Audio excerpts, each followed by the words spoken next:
Assalamualaikum warahmatullahi wabarakatuh. Hello everyone.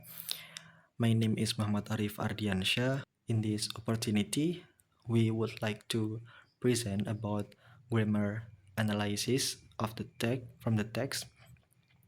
Jadi kami akan menganalisis beberapa grammatical focus pada sebuah teks. Materials of discussion yang pertama itu ada vocabularies, new vocabularies, sentence structure, preposition followed by gerund, degree of comparison, intensifier, words followed by preposition and conjunction. Langsung saja pada pembahasan pertama, introduction of the text. Jadi teks kami berjudul Said bin Zaid. Ini adalah beberapa poin yang saya cantumkan mengenai teks yang kami analisis. Yang pertama, Said bin Zaid was one of the closest companions of Prophet Muhammad. He was among the first people who embraced Islam. He remained strong and patient despite pressure and difficulties. His story teaches us about faith, courage, honesty, and justice. This text is analyzed to identify several grammatical features in context. Jadi kita akan menganalisis sebuah teks yang tentang Said bin Zaid.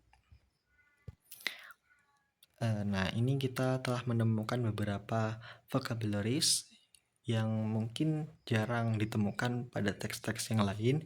Yang pertama itu adalah faith, itu ada cara bacanya atau pronunciation-nya dan juga meaning-nya. Artinya iman atau keyakinan. Yang kedua ada companions, teman atau sahabat. Ada paradise, surga, dan juga struggle, yang artinya perjuangan atau kesulitan. Lanjut ke slide selanjutnya, ini adalah sentence structure. Yang pertama itu ada simple sentence. A simple sentence contains one independent clause. Jadi terdiri dari satu klausa independen. Contohnya, Said bin Zaid was one of the closest companions of Prophet Muhammad. Yang kedua, Said bin Zaid was also well known for his honesty, patience, courage, and loyalty. Lalu ada compound sentence. A compound sentence joins two independent clause using coordinating conjunction such as or, and, or, but. Jadi ada terdiri dari gabungan dari dua independent klausa menggunakan konjungsi koordinasi seperti dan juga tapi. Contoh, Umar's heart completely changed and he later became one of the greatest leaders in Islamic history. Yang ketiga ada complex sentence. A complex sentence contains one independent clause and one dependent clause. Jadi ada terdiri dari satu independent klausa dan satu dependent klausa.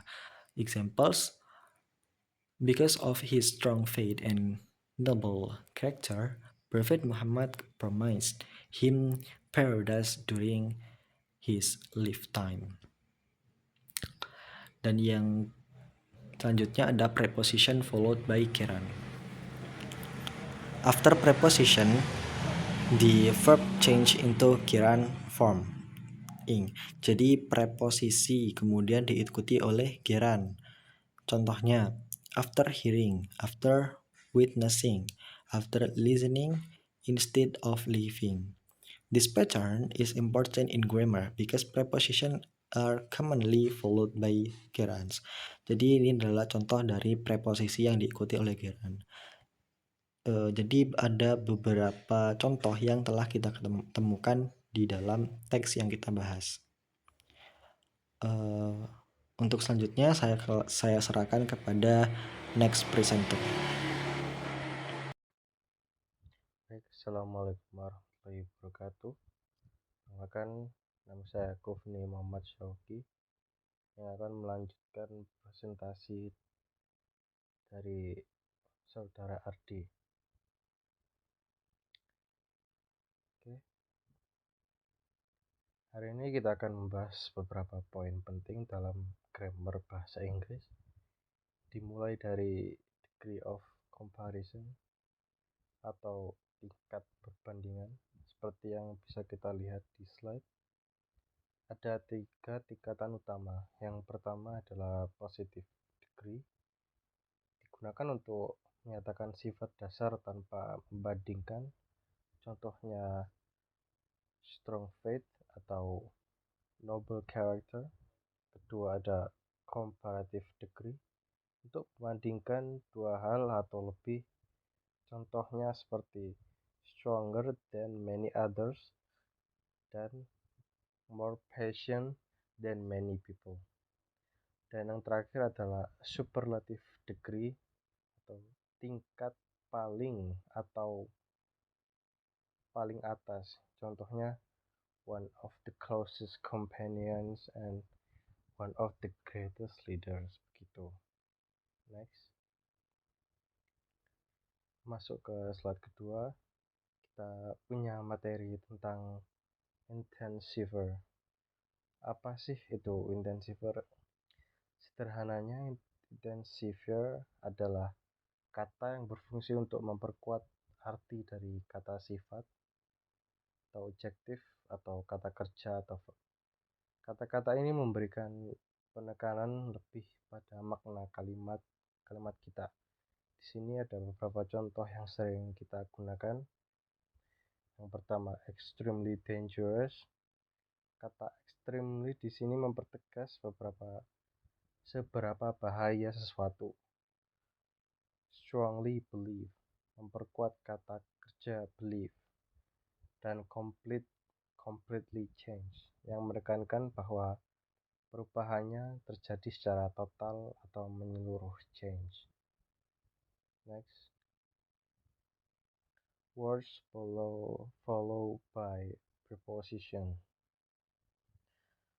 Poin ketiga ini cukup krusial dalam berbahasa Inggris.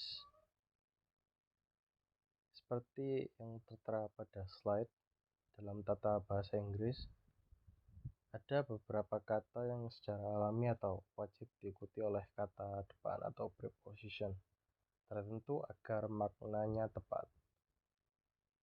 Pasangan ini sudah umum digunakan dalam ekspresi sehari-hari. Contohnya bisa kita lihat di slide, yaitu believe in, known for, took part in, stood for, listening to, and stand up for and others. Kita tidak bisa asal menukar pasangannya karena fungsinya sudah natural, sudah dibuat secara natural. Next, example of conjunction. Selanjutnya pada slide ini kita akan melihat contoh-contoh dari conjunction atau kata hubung. Di sini kita membaginya menjadi 3 jenis. Yang pertama yaitu coordinating conjunction, seperti kata when, seperti kata and, but, yang fungsinya menghubungkan dua hal yang setara. Kedua, subordinating conjunction, seperti kata when, after, dan because, yang menghubungkan induk kalimat dengan kalimat. Dan yang ketiga adalah correlative conjunction, kata hubung yang berpasangan, contohnya not only, but also. Kata hubung ini sangat membantu agar kalimat yang kita buat bisa mengalir dengan lebih logis. Oke, sebagai penutup, mari kita lakukan sedikit refleksi dari aktivitas pembelajaran ini. Seperti yang seperti sudah tertera pada slide, dari kegiatan ini kita bisa belajar bahwa mempelajari grammar lewat sebuah teks cerita itu ternyata sangat efektif dan menarik. Kenapa? Karena dengan menganalisis cerita, kita bisa langsung mengidentifikasi struktur grammar pada kalimat yang nyata, memahami konteks penggunaan secara langsung, dan pastinya meningkatkan kemampuan membaca serta analisis kita. Metode belajar lewat teks seperti ini juga terbukti membantu kita untuk mengingat pola-pola bahasa Inggris dengan jauh lebih mudah. Sekian presentasi dari saya. Terima kasih atas perhatiannya. Jika ada, and thank you and see you next time.